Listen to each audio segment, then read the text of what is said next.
999 টাকা দামের একটি বিলাসবহুল সিফুড বুফেতে আমার মা এক টুকরো মাংস খেলেন না, শুধু রসুনের কোয়া খাচ্ছিলেন। আমি এসব সূক্ষ্ম জিনিস খাই না। জিওয়াইকে প্রতিদিন ওভারটাইম করতে হয়, ওর মস্তিষ্কের পুষ্টি দরকার। শুধু শিয়া নয়, টেবিলের ডং শিংবান এবং মোটা করে কাটা স্যামন মাছ সব যেন পা গজিয়ে একসাথে ঢুকে গেল লিন জিওয়েই এবং উচিয়েনের প্লেটে। ওয়াং ফান নিজে আমার পেটের ভেতরটা যেন তোলপাড় করছিল। মা, এটা আনলিমিটেড, খাওয়া শেষ হলে আবার নিতে পারবে। ওই বাজে চিংড়ির মাথা চুষো না, ভারী ধাতু বেশি থাকে। আমি কি তোমাদের টাকা বাঁচানোর জন্য এটা করছি না? একজনের জন্য 1000 টাকা, এটা আমার প্রায় 6 মাসের খাবারের খরচ। লিনচু, তুমি মায়ের সাথে এভাবে কথা বলছো কেন? মা কৃচ্ছের সাধন করেন শুধু এই ভয়ে যে তুমি বেশি খরচ করবে। শিয়াওছু, তোমার এই অভ্যাসটা সত্যিই বদলানো উচিত। এই উড়নচণ্ডী স্বভাবটা। তোমার ভাই আমাকে প্রতি মাসে শুধু দেয় 500 টাকা হাত খরচ, আমি তা দিয়েও সবকিছু সুন্দরভাবে গুছিয়ে নিতে পারি। প্রতিদিন 3 পদ আর এক স্যুপ। তুমি এভাবে টাকা নষ্ট করলে পরে কে তোমাকে বিয়ে করবে? গত বছর যখন ওর পিত্তথলিতে পাথর হয়েছিল আর হাসপাতালে ভর্তি ছিল, আমি 3 রাত জেগে ওর বিছানার পাশে ছিলাম। লিন ঝিওয়েই একবারও মুখ দেখায়নি। লিন ঝিওয়েইয়ের বিয়ে এবং বাড়ি কেনার জন্য ওয়াং ফান কান্নাকাটি করে আমাকে বাধ্য করেছিল। আমি 5 লাখ টাকার অনলাইন ঋণ নিয়েছিলাম। আমি টানা 3 বছর ধরে শোধ করেছি। আমি ভেবেছিলাম যদি আমি যথেষ্ট চেষ্টা করি তবে তার মন জয় করতে পারব, কিন্তু হাজার হাজার টাকা খরচ করে তাদের এই খাবার খাইয়েও পেলাম শুধু অবজ্ঞা। উচিয়েন 5 টাকার মিথ্যে কথা দিয়ে আমার আত্মসম্মানকে নির্লজ্জভাবে পদদলিত করল। হঠাৎ করেই সব অর্থহীন মনে হল। মায়ের ভালোবাসার প্রতি যেটুকু আশা ছিল এই মুহূর্তে তা পুরোপুরি মরে গেল। ভাবি ঠিকই বলেছেন, আমি সত্যিই সংসার চালাতে জানি না। যেহেতু ভাবি 5 টাকা দিয়েই প্রতিদিন 3 পদ আর স্যুপ রান্না করতে পারেন, আর মাও মনে করেন 1000 টাকায় 6 মাস চলে যায়, তাহলে আমার আপনাদের কাছ থেকে শেখা উচিত। মা, আপনি গতকাল বলছিলেন না যে শহরে থাকতে আপনার ভালো লাগে না, গ্রামে ফিরে যেতে চান, তাই না? আমি কালই আপনার টিকিট কেটে দেব। আমি তো রাগের মাথায় বলেছিলাম, আমি চলে গেলে কে তোমাকে রান্না করে খাওয়াবে? আপনাকে করতে হবে না, এখন থেকে আমি আপনাকে নিয়মিত হাত খরচ দেব, আমার ভাইয়ের মতো। 5 টাকা, 1 পয়সাও বেশি নয়। পরের দিন সকালে ভালোবাসার পরিবার গ্রুপে তুলকালাম কাণ্ড শুরু হলো। শিয়াওছু, তুমি যখন বাড়ি কিনেছিলে তোমার মা কতটা সাহায্য করেছিলেন? তুমি তাকে কিভাবে তাড়িয়ে দিতে পারো? টাকা না থাকলেও মাকে তো আর না খাইজে রাখা যায় না। ওকে দে। ওয়াং ফান দেখছে আমি সত্যি সত্যি করছি, তাই সাহায্য চাইতে গেছে। আমি কি তোমাদের টাকা বাঁচানোর জন্য এটা করিনি?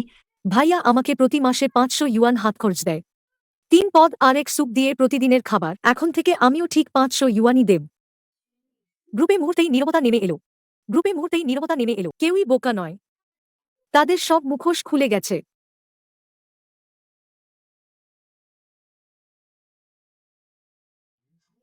লিনচু, আমি তোকে মেরে ফেলব, তুই একটা।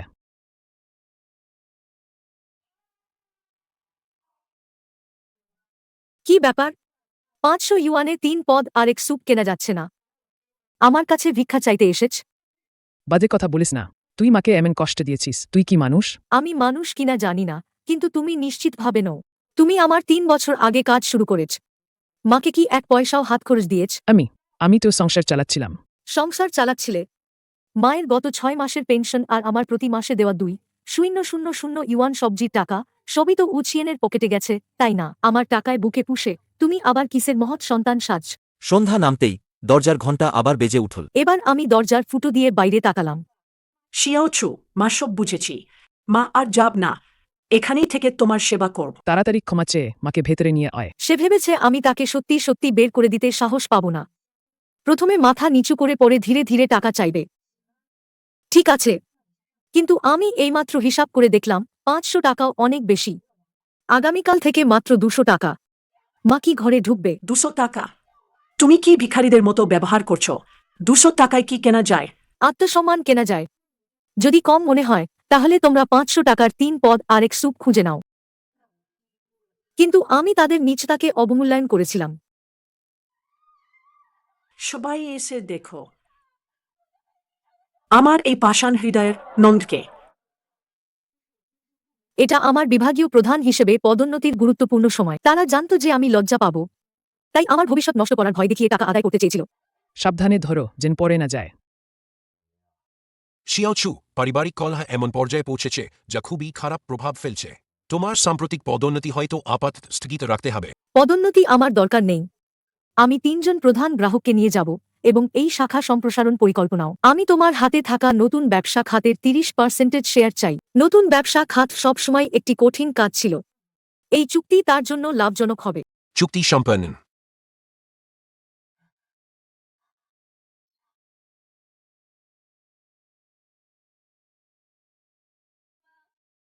মা, আমাকে কোম্পানি থেকে বরখাস্ত করা হয়েছে।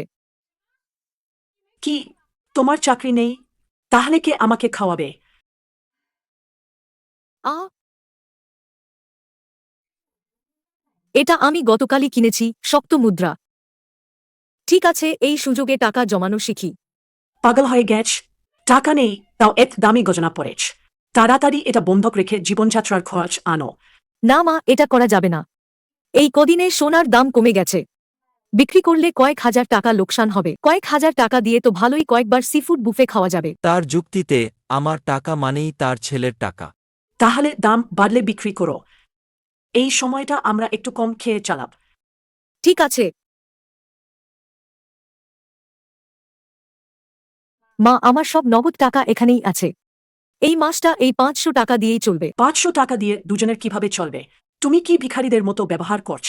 আমার ভাইও তো ভাবিকে শুধু 500 টাকা দেয়, তাই না? ভাবি তো 500 টাকা দিয়েও 3 পদ আরেক স্যুপ বানাতে পারে। মা, তুমিও নিশ্চয়ই পারবে। তুমি এত মিতব্যজি, নিশ্চয়ই তার চেয়ে ভালো পারবে। লিনচু, তুমি মাকে প্রতি মাসে মাত্র 500 টাকা দেবে? তুমি কি তাকে না খাইয়ে মারতে চাও? ভাইয়া, তুমি এত অস্থির হচ্ছ কেন? তুমি তো ভাবিকে 500 টাকা দাও। আমি তো তোমার পথেই অনুসরণ করছি। মা সারা জীবন কষ্ট করেছেন। ভাবি তো সংসার চালাতে এত পারদর্শী। তাহলে তুমি মাকে তোমার কাছে কয়েকদিন থাকতে দাও না কেন? আর আমাকে শিখিয়ে দাও এই 500 টাকা দিয়ে কিভাবে 5,000 টাকার মতো খরচ করতে হয়। নাটক তো সবে শুরু হলো।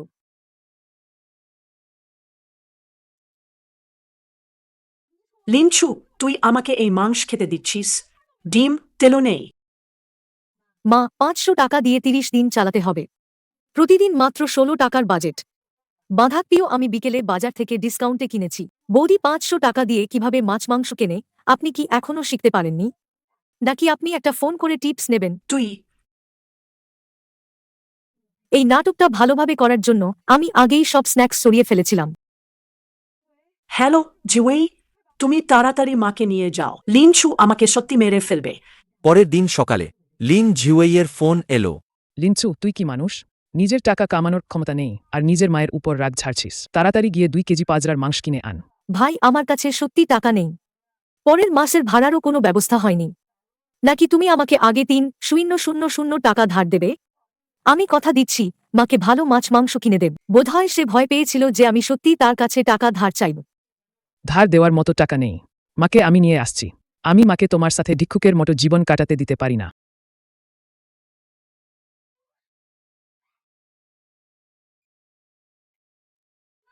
মা, ভাই বলছে তোমাকে সুখের জীবন দিতে নিয়ে যাবে। ওয়াং ফান তখন ক্ষুধায় কাতর। ছেলের বাড়িতে মাংস খাওয়ার কথা শুনেই তার চোখ উজ্জ্বল হয়ে উঠল। আধ ঘন্টা পর লিন ছু তার সব ব্যাগপত্র লিন ঝিউয়েইয়ের বাড়ির দরজায় রেখে দিল।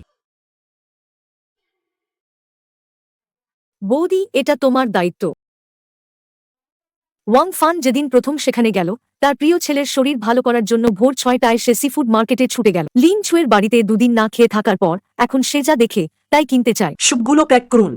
সকাল 10টায় ওয়াং ফান 4টি বড ব্যাগ নিয়ে টপ আপ করে জল পড়া সিফুড নিয়ে ফিরল। মা, কি কিনেছ? সব জায়গায় জল পড়ছে। এগুলো সব জিওয়েইয়ের পছন্দের সিফুড। কয়েকদিন তোমার কাছে ভালো খেতে পাজনি, তাই ওর পুষ্টি দরকার। মোট 485। শিয়াও চিয়েন, তুমি টাকাটা আমাকে ফেরত দাও। মা, আপনি কি মজা করছেন? 500 টাকা এক মাসের জন্য, আর আপনি এক বেলার খাবারে সব শেষ করে দিলেন। জিওয়েই এত টাকা আজ করে এক বেলা সিফুড খেলে কি হবে? সেই রাতে সেই সিফুড ডিনারটা ঠিকমতো খাওয়া হলো না। উচিয়েন শুধু সেই 400 টাকার বেশি ফেরত দিল না, বরং টাকার মায়ে বাকি সিয়ারচিন এবং ওয়েস্টারগুলো ফ্রিজারে ঢুকিয়ে দিল। রাত 1টা ওয়াং ফান ক্ষুধার্ত হয়ে এপাশ ওপাশ করছিলেন, ঘুমাতে পারছিলেন না। সারাদিন খালি পেটে থাকায় অনেক শক্তি ক্ষয় হয়েছে। তিনি সিফুড নুডলস রান্না করার সিদ্ধান্ত নিলেন।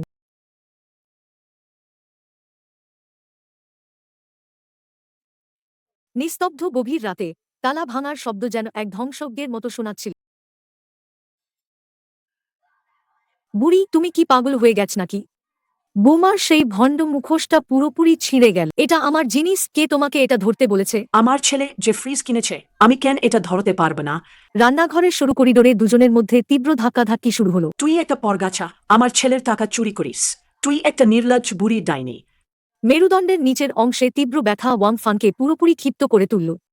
তিনি উচিয়েনের দিকে আঙুল তুলে সবচেয়ে মারাত্মক অস্ত্রটি ব্যবহার করলেন। তুই একটা ডিম পারতে না পারা মুরগি, কয়েক বছর ধরে বিয়ে হয়েছে, একটা বাচ্চা দিতে পারিসনি, আমাদের টাকা খরচ করিস, আবার আমাকে না খাইয়ে মারতে চাস।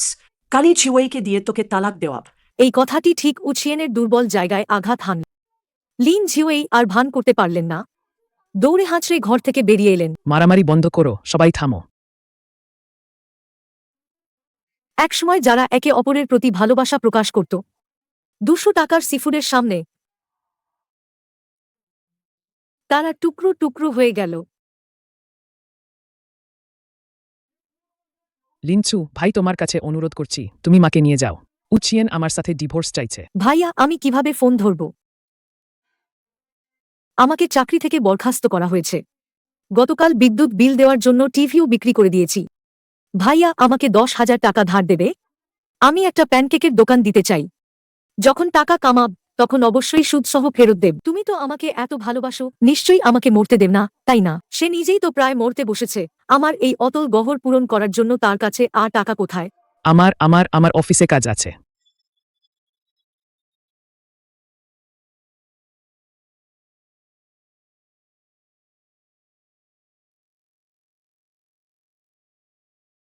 এক সপ্তাহ পর লিন ঝিওয়েইয়ের বাড়ির খাবারের মান দ্রুত কমে গেল।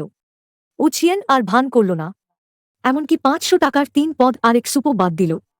কিন্তু হঠাৎ করে পড়ে গিয়ে আঘাত পাওয়ার কারণে তার শক্তিও ফুরিয়ে গেল। এই দুপুরে ভাইভাবি কাজে গেলে সে তার সারা জীবনের সঞ্চয়, তার প্রাণ, পেনশনের পাসবুক বের করল। খাবার না দিলে না দিক, আমার নিজের টাকা আছে। রেস্টুরেন্টে গিয়ে মাংস খাব। মেয়ে, আমাকে 2,000 টাকা তুলে দাও, একদম নতুন 100 টাকার নোট। আন্টি, এই টাকা আমি তুলতে পারবো না। কি তুলতে পারবে না? আমার অ্যাকাউন্টে পুরো 2 লাখ টাকা ফিক্সড ডিপোজিট আছে। 2,000 টাকাও তুলতে পারবো না কেন? তোমাদের ব্যাংক কি টাকা দিতে অস্বীকার করছে? আন্টি, আপনি নিজেই দেখুন। এটা অসম্ভব। আমি গত মাসে যখন স্টেটমেন্ট দেখতে এসেছিলাম, তখন তো 20,06,000 টাকা ছিল। আপনারা কি আমার টাকা হারিয়ে ফেলেছেন? আন্টি, আপনি শান্ত হন। আপনি নিজেই স্টেটমেন্টটা দেখুন। 6 মাস আগে আপনার এই ফিক্সড ডিপোজিটটা চুক্তি ভেঙে আগেই তুলে নেওয়া হয়েছে। তারপর 5 বারে পুরো টাকাটা একটা ব্যক্তিগত অ্যাকাউন্টে ট্রান্সফার করা হয়েছে। ওয়াং ফানের মনে পড়ল, 6 মাস আগে তার একবার হাই ব্লাড প্রেসার হয়েছিল। হাসপাতালে ভর্তি থাকার সময় সে তার পাসবুকটা উচিয়েনের কাছে রেখেছিল। বলেছিল যদি কোনো বিল দিতে হয় তার জন্য। আসলে অনেক আগেই তার শেষ সম্বলটুকু হাতিয়ে নেওয়া হয়েছিল। আমার টাকা, আমার জীবন।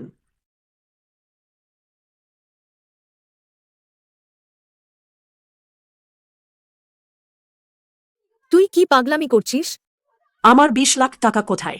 তুই নির্লজ্জ চোর, আমার শেষ সম্বল ফিরিয়ে দে। কিসের চিৎকার করছিস? টাকাটা আমি বাড়ি কেনার জন্য নিয়েছি, পূর্ব শহরতলির ইউজিং হুয়াথিংয়ে। ডাউন পেমেন্ট 25 লাখ টাকা। আমার বাপের বাড়ি থেকে আরও 5 লাখ টাকা দিয়েছে। আমাদের বিয়ের পর একটা ভালো নতুন বাড়িও ছিল না। তোমার ছেলে বলেছিল তুমি ওকে ভালোবাসো। এই টাকা তো একদিন আমাদেরই হবে। বাড়িটা তোমার ছেলের নামে, তাতে কি হয়েছে? তুই তুই ওই টাকা দিয়ে ইনুজিং হুরাথিং কিনেছিস? ওই বিল্ডিংয়ের ডেহেলপার তো গত মাসেই পালিয়ে গেছে। কি? অসম্ভব। বিক্রয় অফিস বলেছিল বছরের শেষে হস্তান্তর করবে। ওটা একটা অসম্পূর্ণ বিল্ডিং। 2 লাখ টাকা জেলে গেল। প্রতি মাসে 6,000 টাকা করে বাড়ির ইএন শোধ করতে হবে। তুমি এই পরিবারকে ধ্বংস করেছ। আহ, আমার টাকা ফেরত দাও, আমার জীবন ফেরত দাও।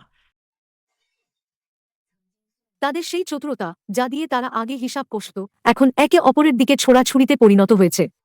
যখন তারা মারামারি করে মাথা ফাটাচ্ছিল, তখন দরজা খুলে জন সংগ্রহ বিভাগ থেকে একজন এলেন। লিন জিওয়েই, আপনার নামে থাকা বাড়ির নিয়ন 1 মাস ধরে বুকে আছে। এই শহরের পূর্ব উপকণ্ঠে ইউ জিংহুনা থিংয়ের ডেভেলপার আনুষ্ঠানিকভাবে দেউলিয়া ঘোষণা করেছে। প্রকল্পটি অনির্দিষ্টকালের জন্য বন্ধ হয়ে গেছে। শেষ আশাটুকুও পুরোপুরি চূর্ণ হয়ে গেল। মা, লিন ছুয়ের সেই বড় সোনার চুড়িটা 100 গ্রামের। ওটা বিক্রি করলে অন্তত অর্ধেক বছরের বাড়ির ঋণ শোধ হবে। লিনচু, তুমি তাড়াতাড়ি সোনার চুরিটা বিক্রি করো। পরিবারে বড় বিপদ এসেছে। তুমি আমাদের মরতে দিতে পারো না। ভাই, তুমি কি দিশেহারা হয়ে গেছ? আমি একজন বেকার মানুষ, আমার নিজেরই খাবার কেনার টাকা নেই। কোথায় পাবো তোমাকে সাহায্য করার টাকা? ভান করা বন্ধ করে। ওটা মায়ের জীবনের সঞ্চয়। তুমি এখনই 1 লাখ টাকা পাঠাও বাড়ির ঋণ শোধ করার জন্য। নিলে আমি তোমার বিরুদ্ধে বৃদ্ধদের ভরণপোষণ না করার অভিযোগ আনব। আমার বিরুদ্ধে অভিযোগ আনবে? তুমি প্রতি মাসে ভাবিকে 500 টাকা দাও, প্রতি বেলায় 3 পদ আর 1 স্যুপ। আমি তো মাকে 200 টাকা দিচ্ছি। অনুপাত অনুযায়ী আমি তো অতিরিক্ত কর্তব্য পালন করছি। লিনচু, তুমি টাকা কোথায় লুকিয়েছ? তুমি বিশ্বাস করো বা না করো, আমি এখন তোমার সাথে লড়তে যাব। এসো, মনে রেখো তোমার সেই অসম্পূর্ণ বিল্ডিংয়ের ফ্ল্যাট কেনার চুক্তিপত্রটা একটা তাবিজ হিসেবে নিয়ে আসবে।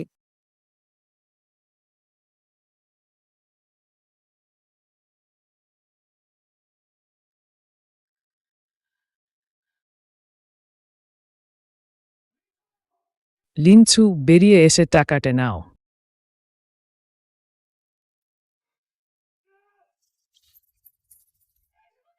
কি হচ্ছে? দরজা ভাঙলে তোমরা কি ক্ষতিপূরণ দিতে পারবে?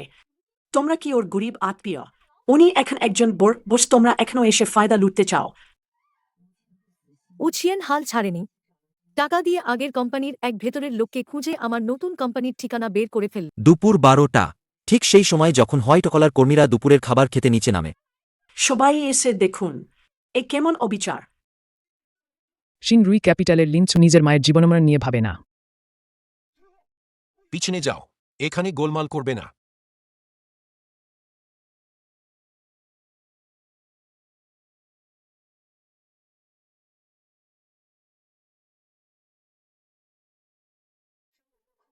চারপাশের বাতাস মুহূর্তেই শান্ত হয়ে গেল। ওয়াং ফানের কান্নার শব্দ গলায় আটকে গেল। উছিয়েন সবার আগে প্রতিক্রিয়া দেখাল। আমার এই উঁচু পদে থাকা উজ্জ্বল ও ঝলমলে রূপ দেখে তার মনের গভীরে থাকা হিংসা এবং হতাশা পুরোপুরি ফেটে পড়ল। লিনচু, তোমার এখনো বড়লোক সাজার সাহস হয়? সে চিৎকার করে উঠল, হাত পা ছুঁড়ে আমার দিকে ঝাঁপিয়ে পড়ল, আমার মুখ আঁচড়ে দেওয়ার চেষ্টা করল।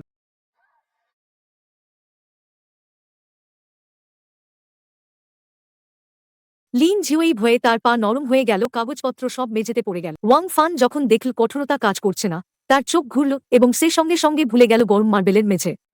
কোনো বিকল্প কৌশল না নিয়েই সে তার সবচেয়ে প্রিয় কৌশল আত্মবলিদানের নাটক শুরু করল। সে গডাগডি খেতে খেতে মেব্যাক গাড়ির চাকার দিকে ছুটে গেল। মাথা তুলে সে অশ্রুসিক্ত চোখে চিৎকার করে কাঁদতে লাগল। শিয়াওচু, আমি তোমার নিজের মা। টাকা পেয়ে তুমি তোমার মাকে ভুলে যেতে পারো না। তোমার ভাই ও ভাবি দেউলিয়া হয়ে গেছে। তুমি কি শুধু চেয়ে চেয়ে দেখবে আমরা মারা যাচ্ছি? এই কথাগুলো সে সারা জীবন ব্যবহার করেছে।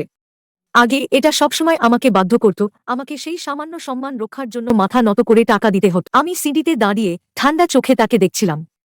কোনো রাগ ছিল না, কোনো কষ্ট ছিল না, শুধু এই বানরের খেলা দেখে এক সীমাহীন বিরক্তি। আমি সামান্য হাত তুললাম, আমার সহকারী সঙ্গে সঙ্গে এগিয়ে এল। নাটক শেষ হলে আমাদের হিসাব করার পালা।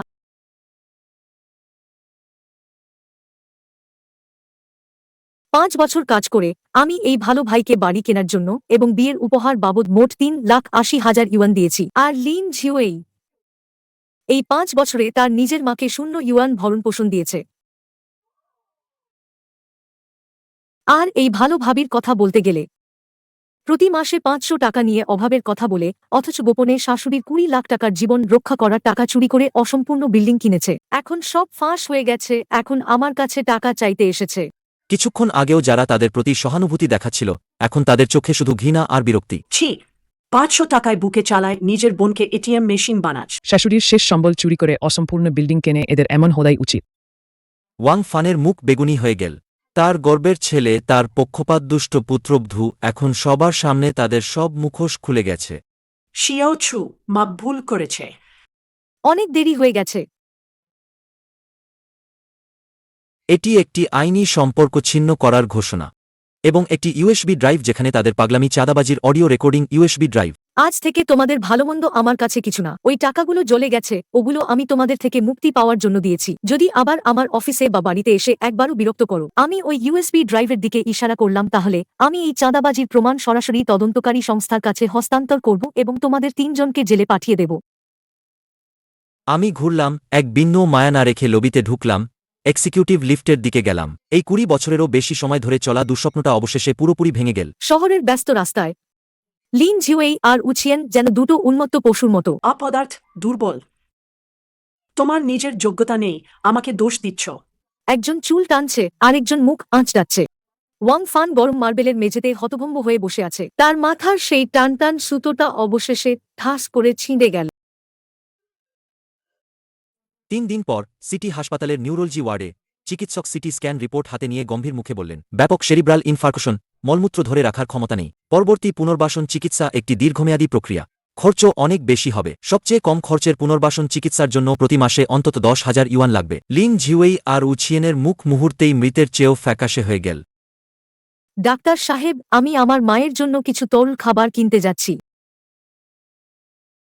লিন ঝিউয়েই বিছানার পাশে দাঁড়িয়ে, অক্সিজেন মাস্ক পরা, মুখ ও চোখ বাঁকা ওয়াং ফানের দিকে তাকিয়ে, হাত ঘষল, চোখ সরিয়ে নীল। মা, উচিজেন পালিয়ে গেছে, আমি ওকে ধরে আনব, চিকিৎসার খরচ দিতে হবে।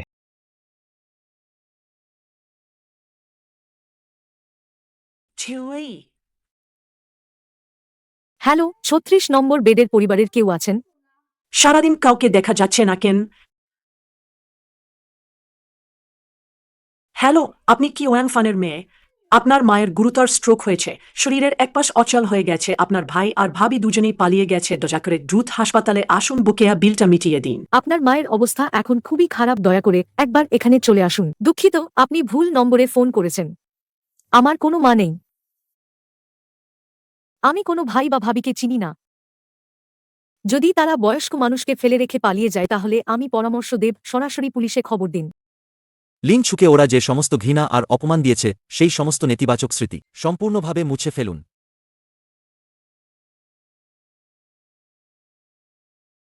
আর ওয়াং ফান ছেলে জেলে যাওয়ায় পুত্রবধূর কোনো খোঁজ না পাওয়ায় অবশেষে স্থানীয় কর্তৃপক্ষ তাকে পাঠিয়ে দিল একটি অত্যন্ত সাধারণ বিনামূল্যের আশ্রয়কেন্দ্রে। সেখানে 500 টাকার 3টি তরকারি আর স্যুপ নেই, কোনো সিফুড বাফেটও নেই, শুধু সারাবছর লেগে থাকা প্রস্রাবের দুর্গন্ধ আর নার্সদের ঠান্ডা তিরস্কার। এবার আমাদের শহরের নতুন প্রজন্মের নারী উদ্যোক্তার একচেটিয়া সাক্ষাৎকার। লিন ছু, শোনা যাচ্ছে আপনার নতুন ব্যবসায়িক বিভাগ প্রথম মাসে লাভের পরিমাণ 1 কোটি ছাড়িয়ে গেছে। আপনার সাফল্যের রহস্য কি? যদি সে সেদিন সব সামুদ্রিক খাবার লিন ঝিউয়েইকে না দিত, যদি সে সেই 500 টাকার জন্য আমাকে অপমান না করত, তাহলে এখন বড় ফ্ল্যাটে থেকে মেব্যাক চালিয়ে আরাম করা মানুষটা সেই হত। কিন্তু পৃথিবীতে আফসোস করার কোনো ওষুধ নেই। আপনাদের সবার প্রচেষ্টার জন্য ধন্যবাদ। গত 1 বছরে আমরা সব খারাপ নেতিবাচক সম্পদ থেকে মুক্তি পেয়েছি, সেটা ব্যবসার খারাপ ঋণ হোক কিংবা জীবনের রক্তচোষা মানুষ। একসময় আমি ছিলাম সেই ছোট শহরের মেয়ে যে খাবার খেতেও মানুষের মুখের দিকে তাকাত আর ফেলিও ফেরি এর চাপে দম বন্ধ হয়ে যেত। আমি ভাবতাম যদি আমি যথেষ্ট বাধ্য থাকি, যথেষ্ট চেষ্টা করি, তাহলে এই শীতল পরিবারে একটু দয়াভরা উষ্ণতা পাব। কিন্তু এখন আমি বুঝেছি, কিছু গাছের শিকড় জন্ম থেকেই পচা থাকে। তুমি যত নিজের রক্ত দিয়ে তাদের জল দেবে, তারা তত বিষাক্ত ফল দেবে। শুধুমাত্র কুঠার তুলে তাদের শিকড় থেকে কেটে ফেললেই নিজেকে বিশাল বৃক্ষে পরিণত করা যায়। সেই রক্তচোষা মানুষগুলোর ঝামেলা না থাকায় আমার জীবনের প্রতিটি নিঃশ্বাসে স্বাধীনতার স্বাদ মিশে আছে। আগামীকাল আরও ভালো হবে।